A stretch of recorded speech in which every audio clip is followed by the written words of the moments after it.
कक्षा 10वीं वाले बच्चों, आप लोगों के लिए यहाँ पर एक और धमाकेदार वीडियो आ चुका है जिसमें मैं आप लोगों को 120 ऑब्जेक्टिव टाइप क्वेश्चन हल करवाने वाला हूँ। जी हाँ स्टूडेंट्स, कुछ ही समय में हम 120 ऑब्जेक्टिव टाइप क्वेश्चन देखेंगे जो केवल आपको 120 ऑब्जेक्टिव ही पास करवा देंगे बोर्ड पेपर में। जी हाँ स्टूडेंट्स, इस क्लास को लास्ट तक देखिएगा और हो सके तो इस क्लास को अपने दोस्तों को भी आप शेयर करें। आपका पेपर 27 फरवरी को है। 27 फरवरी 2025 के लिए 120 ऑब्जेक्टिव यहाँ पर मैं आप लोगों के लिए लेकर आ चुका हूँ जो वार्षिक परीक्षा 2025 के लिए रामबाण सिद्ध होने वाले हैं। तो चलिए सभी क्लास में जुड़ जाएंगे और हमारे सभी 10th वाले नन्हे मुन्ने अपने सभी भाई बहनों को इस क्लास को शेयर कर देंगे। चलिए तो स्टार्ट करते हैं हम पहले प्रश्न से 120 ऑब्जेक्टिव टाइप क्वेश्चनों का सॉल्यूशन। प्रश्न क्रमांक पहला आपकी स्क्रीन पर आ चुका है स्टूडेंट्स। क्वेश्चन कह रहा है, आचार्य रामचंद्र शुक्ल ने हिंदी पद्य साहित्य को विभाजित किया। तो आचार्य रामचंद्र शुक्ल ने हिंदी पद्य साहित्य को जो विभाजित किया है 3 कालों में, 4 कालों में, 7 कालों में, 8 कालों में। तो इसमें आपका जो सही आंसर हो जाएगा बच्चों वो हो जाएगा 4 कालों में। आदिकाल, भक्तिकाल, रीतिकाल, आधुनिक काल। ठीक है, ये 4 काल हैं जिसके नाम भी मैंने बताए हैं। कवि ने तप्तधरा के माध्यम से संकेत किया है। जो कवि हैं बच्चों उन्होंने तपती हुई धरा के माध्यम से संकेत किसकी ओर किया है? तो उन्होंने किया है जन सामान्य की पीड़ा का, अत्यधिक गर्मी का, ऋतुराज का या निराला का। तो आंसर हो जाएगा जन सामान्य की पीड़ा की ओर संकेत उन्होंने किया है। अगला प्रश्न है बच्चों जो रमणीयार्ता प्रतिपादका शब्दः काव्यम परिभाषा है। इस परिभाषा को देने वाला व्यक्ति का नाम क्या है? ऑप्शन मिलेंगे 4, आचार्य विश्वनाथ, पंडित जगन्नाथ, भरत मुनि, मम्मट। तो यहाँ पर आपका करेक्ट आंसर जो हो जाएगा पंडित जगन्नाथ। अगला क्वेश्चन, बाल गोविंद भगत गाते समय बजाते थे। आपका इंतजार कर रहा हूँ, 3 सेकेंड, बताइए इसका आंसर क्या होगा? ढोलक, खंजड़ी, तबला, मंजीरा। तो इसमें आपका आंसर हो जाएगा जी, जैसा आपने सही बताया है, खंजड़ी इसमें आपका आंसर होगा। अगले क्वेश्चन को देखेंगे, जिस समास में दोनों पद प्रधान हो उसे क्या कहते हैं बच्चों? तो जिस समास में दोनों पद प्रधान हो उसे हम कहते हैं द्वंद्व समास, द्विगु समास, तत्पुरुष समास, कर्मधारय समास। तो इसमें आपका राइट आंसर हो जाएगा द्वंद्व समास। अगला प्रश्न है, भोलानाथ और उसके साथी अपने घरौंदे के किवाड़ बनाते थे। तो भोलानाथ और उसके साथी अपने घरौंदे के किवाड़ को बनाते थे पेड़ के पत्तों से, लकड़ी से, कागज से, दिया सलाई की पेटियों से। तो आंसर हो जाएगा दिया सलाई की पेटियों से। रिक्त स्थान की पूर्ति कीजिए। रिक्त स्थान की पूर्ति करेंगे प्यारे बच्चों। तो यहाँ पर आप देखेंगे श्री कृष्ण पढ़ आए, राजनीति, कथा, कविता। तो आंसर हो जाएगा आपका राजनीति। आश्रय की बाह्य शारीरिक चेष्टाओं को कहते हैं अनुभाव, विभाव, भाव। तो आंसर हो जाएगा अनुभाव। चौपाई के प्रत्येक चरण में मात्राएं होती है। तो चौपाई छंद जो होता है बच्चों उसके प्रत्येक चरण में जो मात्रा होती है वो 16-16 मात्राएं होती है। शहनाई बजाने के लिए का प्रयोग होता है। तो शहनाई बजाने के लिए जिसका प्रयोग होता है उसे कहते हैं रीढ़। रीढ़ उसे कहते हैं। ठीक है, रीढ़ आप इस प्रकार से लिखेंगे। अगला क्वेश्चन, विद्यालय में संधि है। तो विद्यालय में जो संधि हो जाएगी वो आपकी हो जाएगी स्वर संधि। स्वर संधि का अगर हम भेद की बात करें तो 5 भेद होते हैं। बताइए विद्यालय में स्वर संधि का कौन सा भेद है? बताइएगा जल्दी से, कौन सा भेद है विद्यालय में स्वर संधि का? देखता हूं सबसे पहले जवाब किसका आता है। जितने भी क्लास में लाइव जुड़ रहे हैं वो तो कमेंट बॉक्स में बता दो भैया। मतलब लाइव चैट जो आप लोगों के लिए दे रखी है उसमें कमेंट करके बताएंगे, और जो हमारे बाद में क्लास को देखते हैं वो कमेंट बॉक्स में बताएंगे कि इसका आंसर क्या होगा। और जिसने वीडियो को लाइक नहीं किया है वीडियो को लाइक ज़रूर करें। साथ में आप इस क्लास को कहाँ से देख रहे हैं और आपका गुड नेम क्या है कमेंट बॉक्स में लिखना ना भूलें। चलिए आगे हम बढ़ते हैं। साना साना हाथ जोड़ी पाठ की विदा है। तो साना साना हाथ जोड़ी जो पाठ की विदा है बच्चों वो है संस्मरण, यात्रा वृत्तांत, डायरी। तो इसमें सही आंसर हो जाएगा आपका यात्रा वृत्तांत। यहाँ पर देखेंगे हम अगले प्रश्न को। निम्नलिखित कथनों के समक्ष सत्य असत्य का चयन करके लिखिए। निम्नलिखित कथनों के समक्ष सत्य असत्य का चयन करके लिखना है। अट नहीं रही कविता में चारों तरफ फागुन की सुंदरता फैली है। तो इसमें पहले वाले में आपका आंसर होगा सत्य। पहला आपका सत्य। पंचवटी एक महाकाव्य है तो इसका आंसर आपका सत्य हो जाएगा। दूसरा वाला आपका सत्य हो गया। नेताजी की मूर्ति 2 फुट ऊंची थी तो इसका आंसर आपका सत्य हो जाएगा। एक अंक वाली रचना एकांकी कहलाती है तो ये भी आपका सत्य हो जाएगा। दूर के ढोल सुहावने एक मुहावरा है, यह सत्य हो जाएगा क्योंकि लोकोक्ति है बच्चों। अगला क्वेश्चन, गंतोक मेहनतकश बादशाहों का शहर है। तो गंतोक जो है मेहनतकश बादशाहों का शहर है, सही बात है, सत्य। ठीक है, आगे चलते हैं हम जोड़ी की ओर। जोड़ी मिलाएंगे यहाँ पर। जोड़ी को आप देखेंगे, देखिए आधुनिक कबीर किसे कहा जाता है, नागार्जुन को कहा जाता है। दोहा ये अर्ध सम्मात्रिक छंद है। बालम खीरा तो ये लखनऊ का प्रसिद्ध है बच्चों। सार्थक शब्दों का सार्थक समूह वाक्य कहलाता है। और शब्द शक्ति के प्रकार होते हैं 3। और अणुबम विस्फोट विज्ञान का क्या हो गया, दुरुपयोग हो गया। ठीक है, जूम करता हूँ इसको ताकि आप अच्छे से जोड़ी मिला लें। ठीक है, आगे हम बात करेंगे प्रश्न नंबर 5 की।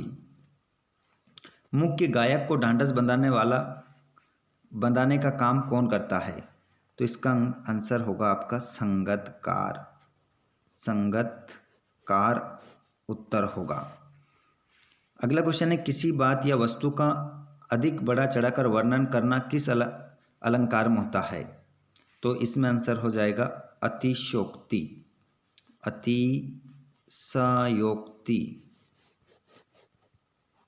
अतिशयोक्ति आपका आंसर होगा।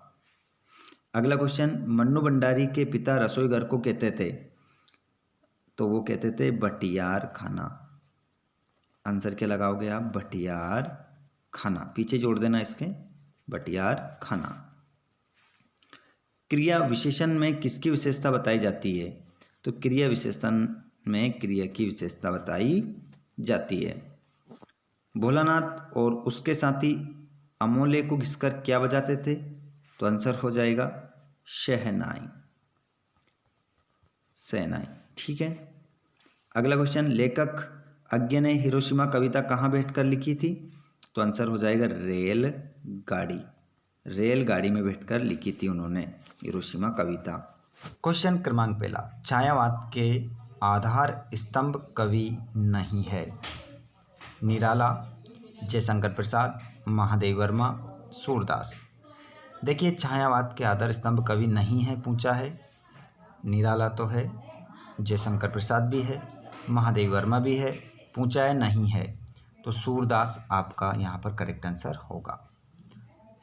नंदन का प्रयोग किया गया है उद्धव के लिए, कृष्ण के लिए, गोपियों के लिए, सूरदास के लिए। तो देखिए यहाँ पर आपका करेक्ट आंसर होगा कृष्ण के लिए। तो प्यारे बच्चों इसमें आप लगाएंगे अपना आंसर कृष्ण के लिए। आंसर आपको ध्यान रखना है सही साथ। अगला प्रश्न है, काव्य के भेद होते हैं। तो बच्चों काव्य के जो भेद होते हैं वो होते हैं 2। काव्य के कौन कौन से 2 भेद होते हैं, सभी स्टूडेंट हमारे क्लास 10th वाले बताइए कौन कौन से होते हैं। देखिए काव्य के 2 तो भेद होते हैं, ये तो सही बात है, लेकिन कौन कौन से होते हैं हर किसी के बस की बात नहीं है। कमेंट बॉक्स में वही बताएगा जिसने दिन रात एक कर दिए हैं। क्वेश्चन क्रमांक नेक्स्ट, अगले क्वेश्चन को तब आप देखेंगे। नेताजी का चश्मा पाठ की विधा है। नेताजी का जो चश्मा है बच्चों, उस पाठ की विधा कौन सी है ये आपको बताना है। तो आपको इसका आंसर लगाना है एकांकी, निबंध, व्यंग्य, कहानी। तो इसमें आपका आंसर हो जाएगा कहानी। जिन मूल शब्दों से मिलकर समास बना है उसमें से पहले पद को कहते हैं। तो उसमें से जो पहला पद होता है बच्चों उसको कहते हैं पूर्व पद। पूर्व पद आपका आंसर होगा। और दूसरे पद को कहते हैं उत्तर पद, ध्यान रखिएगा। माँ ने भोलानाथ के घाव पर लगाया मरहम, दवाई, पिसी हुई हल्दी, तुलसी का रस। तो माँ ने भोलानाथ के घाव पर जो लगाया था वो लगाया था पिसी हुई हल्दी। अगले प्रश्न को आप देखेंगे। रिक्त स्थानों की पूर्ति करना है, गलती किसी प्रकार की नहीं करना है। सूरदास जी मुख्यतः रस के कवि है। क्वेश्चन आपसे पूछ लेगा सूरदास जी मुख्यतः किस रस के कवि हैं, तो आपका आंसर हो जाएगा वात्सल्य। वात्सल्य आपका आंसर होगा। दूसरा, गोपियों ने मधुकर संबोधन के लिए दिया। तो गोपियों ने जो मधुकर कहा बच्चों वो कहा है उद्धव को। उद्धव आपका आंसर हो जाएगा। वीर रस का स्थायी भाव है, तो वीर रस का जो स्थायी भाव हो जाएगा वो हो जाएगा उत्साह। उत्साह आपका आंसर हो जाएगा। चौपाई के प्रत्येक चरण में मात्राएं होती है, तो इसमें आपका आंसर हो जाएगा चौपाई। चौपाई आपका करेक्ट आंसर होगा। प्रतिमा बनाने वाले का नाम, तो उसका नाम हो जाएगा मोतीलाल। मोतीलाल आप आंसर लगाएंगे। कभी कभी हमसे कुश्ती भी लड़ते हैं, तो आंसर क्या होगा बाबूजी। उसके बाद में प्रश्न क्रमांक आप देखेंगे थर्ड वाला, सही जोड़ी बनाइए। सही जोड़ी बनाइए। देखिए आत्मकथ्य पाठ जो लिखने वाले हैं उनका नाम क्या है। देखिए आत्मकथ्य लिखने वाले हैं जयशंकर प्रसाद। और रस काव्य की होती है आत्मा। आपका बंटी मन्नू भंडारी इसमें ला लेंगे। नेताजी का चश्मा स्वयं प्रकाश। रामचरितमानस, तो रामचरितमानस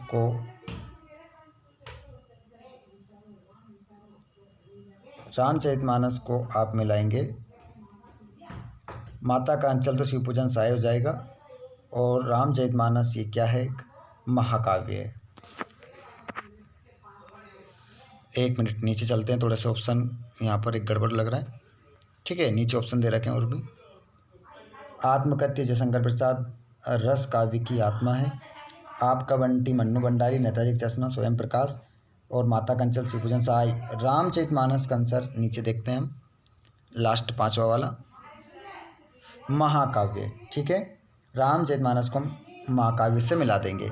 उसके बाद आप क्वेश्चन नंबर यहाँ पर फोर्थ वाला देखेंगे जिसमें सत्य फत्य चुनना है हमें। गोपियाँ कृष्ण द्वारा चुराए गए अपने मन को वापस मांग रही है, तो इसमें आप आंसर लिख लीजिए सत्य। पहला वाला सत्य।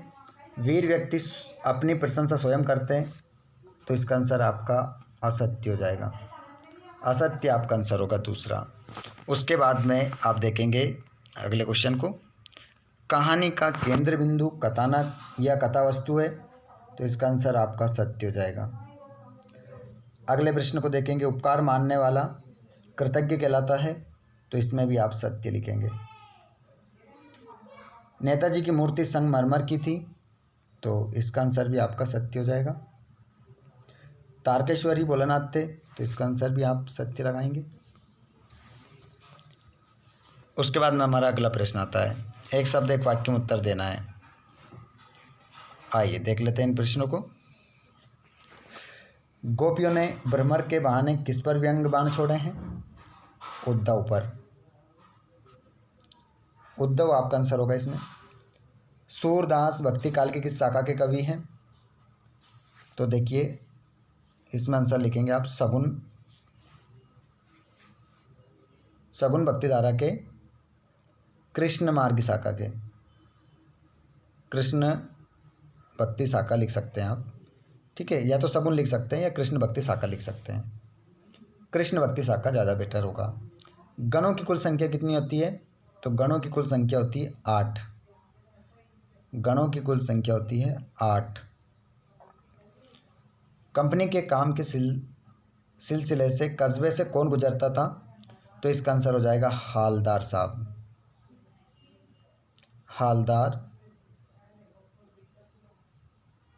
हालदार साहब आपका इसका आंसर हो जाएगा। प्रतिदिन में कौन सा समास है? तो इसमें आप आंसर लगाएंगे बच्चों अव्ययी भाव। अव्ययी भाव आपका सही उत्तर हो जाएगा। बरखा के बंद होते ही बाग में क्या नजर आए? तो आपका आंसर होगा इसमें बिच्छू। बिच्छू आपका इसमें सही आंसर होगा। चलिए अब यहाँ उद्धव ने गोपियों को किसका संदेश दिया? तो प्यारे बच्चों, आप लोगों को मैं 2 से 3 सेकंड का समय दूंगा, उसमें आपको अपना आंसर भेजना है। तो उद्धव ने गोपियों को किसका संदेश दिया? तो यहाँ पर आपका आंसर जो हो जाएगा वो दिया था योग का, भक्ति का, प्रेम का, कर्म का। तो सही उत्तर हो जाएगा योग का। तुलसीदास के गुरु का नाम था, तो तुलसीदास जी के जो गुरु का नाम था वो था नरहरिदास, हरिदास, वल्लभाचार्य, विट्ठलनाथ। तो यहाँ पर आपका सही आंसर हो जाएगा नरहरिदास। गंगटोक से युमतांग कितने किलोमीटर दूर था? 149, 139, 130, 150। तो यहाँ पर सही आंसर हो जाएगा 149 किलोमीटर। गागर में सागर वरना मुहावरे का अर्थ है, बताइए जल्दी से आंसर।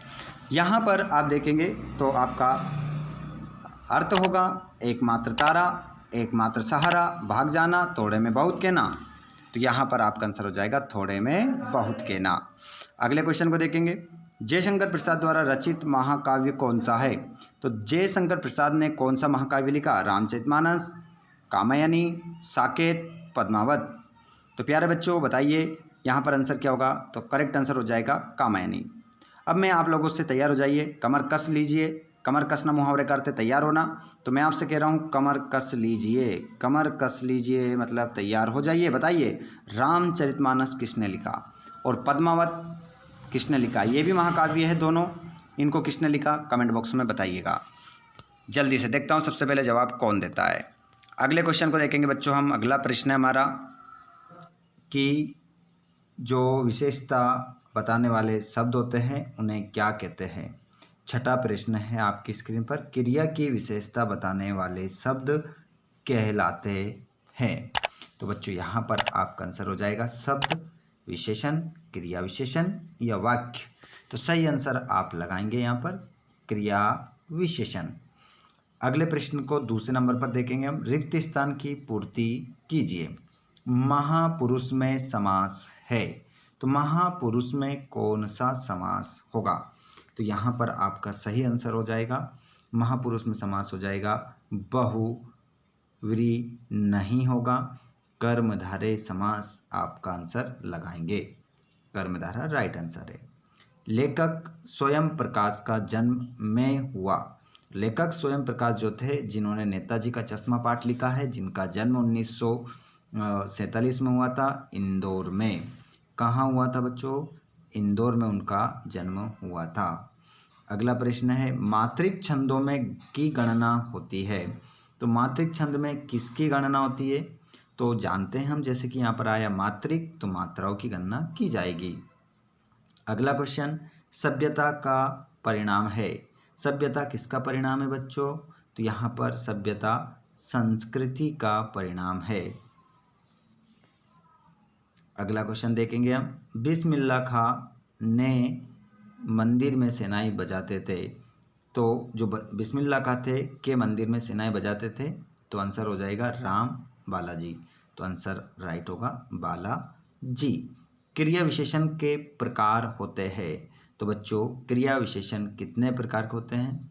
तो क्रिया विशेषण तो होते हैं वो 4 प्रकार के आपके होते हैं। नाम आप लोग मुझे कमेंट बॉक्स में बताएंगे। क्रिया विशेषण मैं बता रहा हूँ आप लोगों को 4 प्रकार के होते हैं। कौन कौन से होते हैं आप सभी मुझे कमेंट बॉक्स में बताएंगे। लाइव में जुड़ने वाले लाइव में बताएंगे, और जो हमारे स्टूडेंट बाद में क्लास को देखते हैं, वो बाद में जवाब कमेंट बॉक्स में ज़रूर लिखें। साथ में कितने बच्चे ऐसे हैं जिन्होंने अभी तक भी चैनल को सब्सक्राइब नहीं किया है, वो कमेंट बॉक्स में ज़रूर लिख कर बताएं कि हमने नहीं किया है। और जिन्होंने कर लिया है वो कमेंट बॉक्स में लिख कर बताओ कर लिया, बस ये कमेंट करना है, कर लिया सर। ठीक है, जल्दी से कमेंट बॉक्स में बता दीजिए कौन कौन ऐसे विद्यार्थी जिन्होंने अभी तक नहीं किया है, ताकि पता चल सके। और जो डेली क्लास को देखते हैं वो लाइक ज़रूर करें, और अपने सभी दोस्तों को जो भी आपके साथ लाइव में जुड़ते हैं उनके साथ इस क्लास को शेयर करें, और चैनल को ज़रूर सब्सक्राइब करें नेक्स्ट वीडियो को सबसे पहले प्राप्त करने के लिए। तो आइए बच्चों आगे देखते हैं हम अगले क्वेश्चन को। साना साना हाथ जोड़ी पाठ मधु कांकरिया की रचना है, तो इसमें आपका आंसर हो जाएगा सत्य। पहला वाला जो है आपका क्या होगा, सत्य हो जाएगा, मधु कांकरिया की रचना हो जाएगी। अगले प्रश्न को आप देखेंगे स्क्रीन पर। जिस क्रिया का प्रभाव कर्म पर पड़ता है वह सकर्मक क्रिया होती है, तो इसका आंसर भी आप क्या लगा देंगे, सत्य लगा देंगे। दूसरा भी आपका क्या हो जाएगा, सत्य, पहला भी सत्य था। तीसरे को देखेंगे, रस 7 प्रकार के होते हैं, तो इसका आंसर क्या हो जाएगा आपका, असत्य, क्योंकि रस जो होते हैं वो 10 प्रकार के आपके होते हैं। जगदीश में व्यंजन संधि है, तो इसका आंसर भी आपका क्या होगा, सत्य होगा, क्योंकि जगदीश में जो संधि है वो व्यंजन है। इसका संधि विच्छेद क्या हो जाएगा, जगत, जगत, जगत, जगत धन ईस, इसका संधि विच्छेद होगा। अगले क्वेश्चन को देखते हैं हम। अर्थ के आधार पर वाक्य 8 प्रकार के होते हैं, तो इसका आंसर आपका सत्य हो जाएगा। अर्थ के आधार पर वाक्य के 8 भेद होते हैं। गंतोक का अर्थ पहाड़ है, जी हाँ, इसका आंसर आप सत्य लगाएंगे। अगले प्रश्न की ओर बढ़ते हैं हम। यहाँ पर आपको क्या करना है, सही जोड़ी मिलाना है। तो आइए बच्चों जोड़ी को हम मिला लेते हैं। राम लक्ष्मण में कौन सा समास हो जाएगा, द्वंद्व समास। हिमालय की चोटी, तो हिमालय की जो चोटी हो जाएगी कंचन जंगा। रोध रस का स्थायी भाव क्रोध हो जाएगा। नाक में दम करना मतलब परेशान करना। मन्नू भंडारी ने कौन सा पाठ लिखा है, एक कहानी यह भी। और स्वयं प्रकाश का जन्म हुआ था, तो हम बात करेंगे इंदौर की। आगे चलते हैं बच्चों, प्रश्न नंबर, पूरा पेपर का सॉल्यूशन आपको A to Z यहाँ पर सभी प्रश्नों के आंसर मिल रहे हैं। आप अपने हाथों में कॉपी और पेन रखिएगा और इन सभी प्रश्नों को अच्छे से नोट आपको करना है, और बार बार इन क्वेश्चनों को याद कर लीजिएगा, क्योंकि जो भी क्वेश्चन बताए जा रहे हैं आपकी परीक्षा की दृष्टि से मोस्ट इम्पोर्टेंट क्वेश्चन आपको बताए जा रहे हैं। जैसे नौबत खाने में इबादत के लेखक कौन है, तो नौबत खाने में इबादत के लेखक कौन है, तो इसका आंसर हो जाएगा आपका यतीन्द्र मिश्र। यतीन्द्र मिश्र आपका आंसर रहेगा पहले वाले प्रश्न का। अगला क्वेश्चन देखेंगे। राम क्या कर रहा है किस प्रकार का वाक्य है, तो राम क्या कर रहा है किस प्रकार का वाक्य है, तो दूसरे वाले का जो आंसर होगा प्रश्नवाचक, प्रश्नवाचक,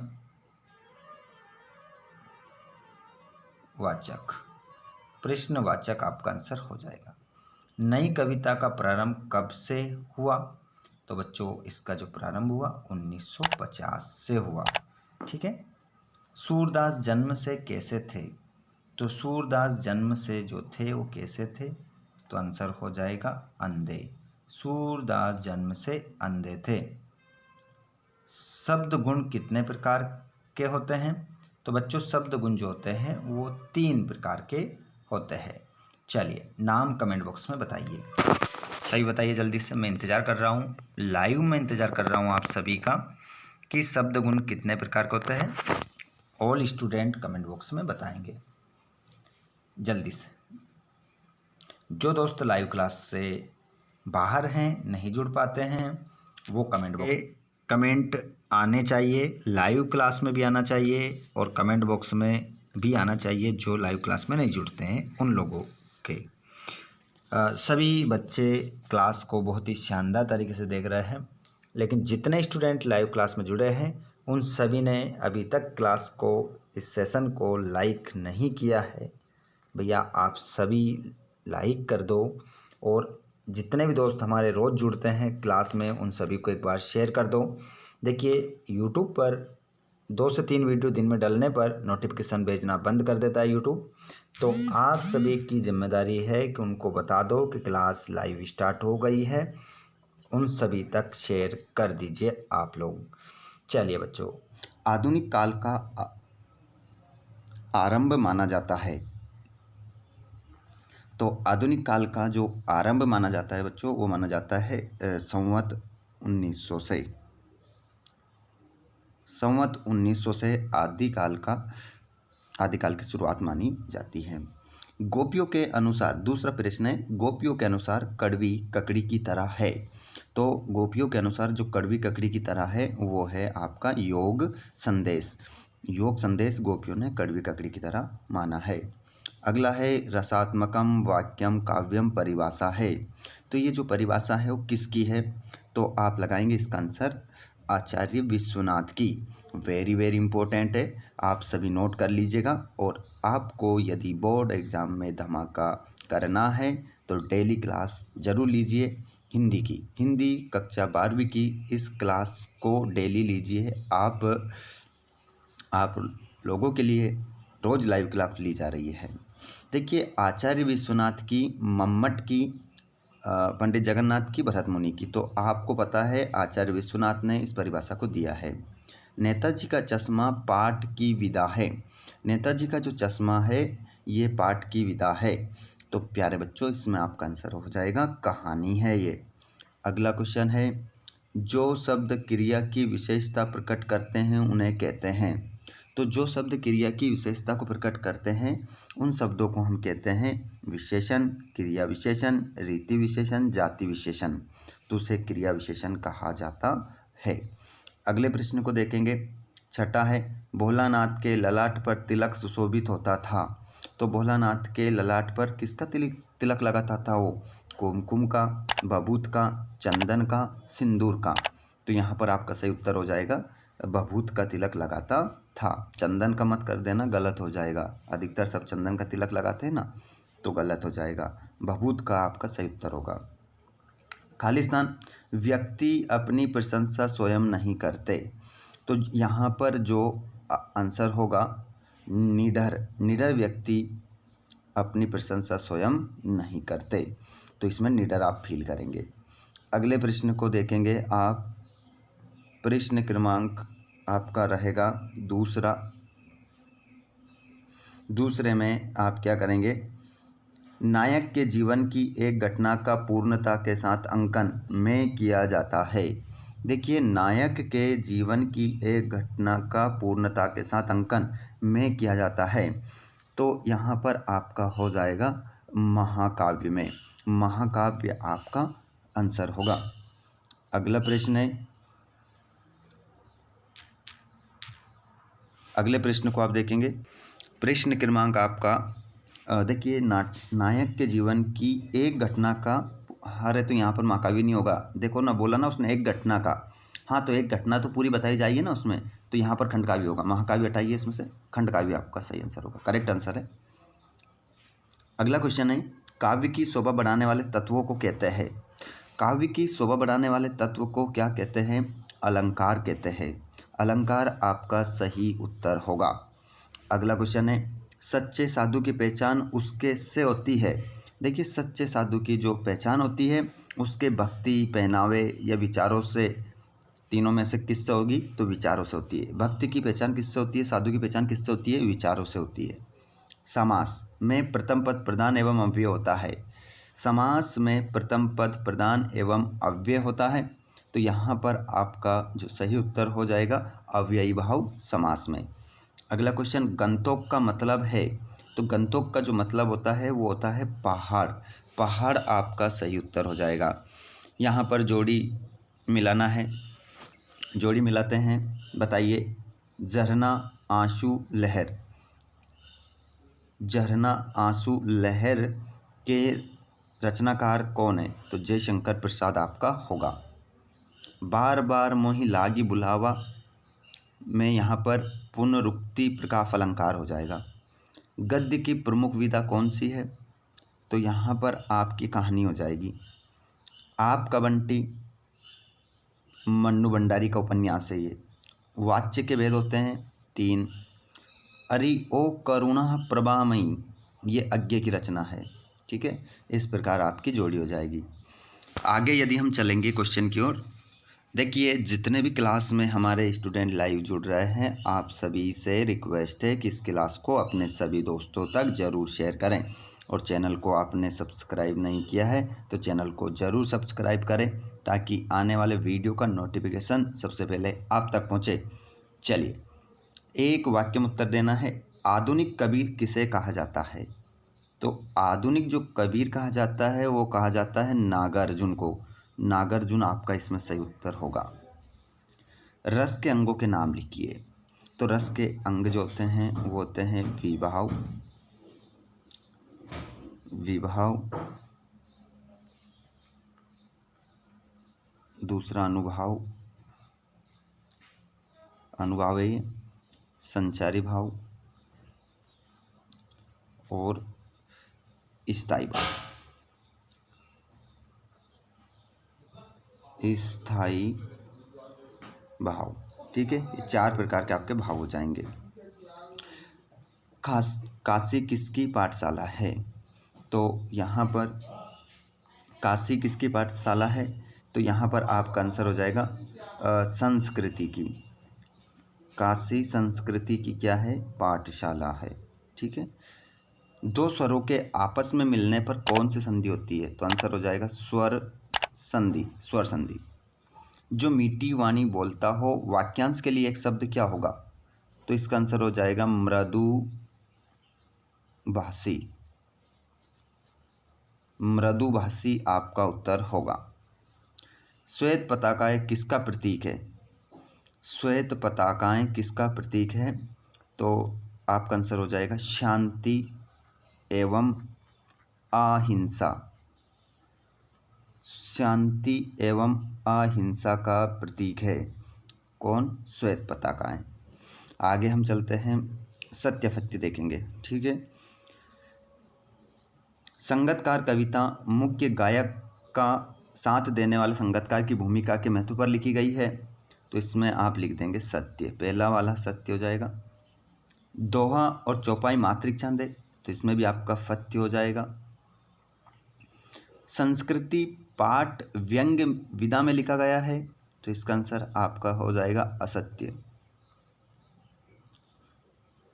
असत्य होगा आपका। संस्कृति पाठ व्यंग्य विधा में नहीं लिखा गया है। तो इसमें भी आप क्या लिख लेंगे? असत्य कर लेंगे। ठीक है, असत्य आपका हो जाएगा। लोक उक्ति से मिलकर लोकोक्ति शब्द बना है, तो इसका आंसर आपका सत्य हो जाएगा। सत्य लिख लेंगे। माता का अंचल पाठ की रचनाकार मधु कांकरिया है, तो इसका आंसर भी क्या हो जाएगा? असत्य हो जाएगा। तो आप सभी विद्यार्थी मुझे कमेंट बॉक्स में बताएंगे कि माता का अंचल पाठ किसने लिखा है। जल्दी से बताएं, माता का अंचल पाठ किसने लिखा है। हिरोशिमा कविता अज्ञे ने हवाई जहाज में बैठकर लिखी, तो इसका आंसर भी आपका असत्य होगा। ये 2 प्रश्न के जवाब आप लोग मुझे देंगे कि माता का अंचल पाठ किसने लिखा और हिरोशिमा कविता अज्ञे ने कहाँ पर बैठकर लिखी। ये 2 प्रश्न के आंसर देखता हूँ सबसे पहले कौन से विद्यार्थी कमेंट बॉक्स में बताते हैं। तो ये हमारे 120 ऑब्जेक्टिव टाइप क्वेश्चन जो आपकी वार्षिक परीक्षा 2025 के लिए मोस्ट इम्पोर्टेंट थे वो हो चुके हैं। आप सभी को क्लास अगर अच्छी लगी हो तो लाइक ज़रूर करें। इसी प्रकार आगे वीडियो मिलते रहेंगे। चैनल को सब्सक्राइब करके घंटी की बटन को ऑल पर ज़रूर करें। धन्यवाद।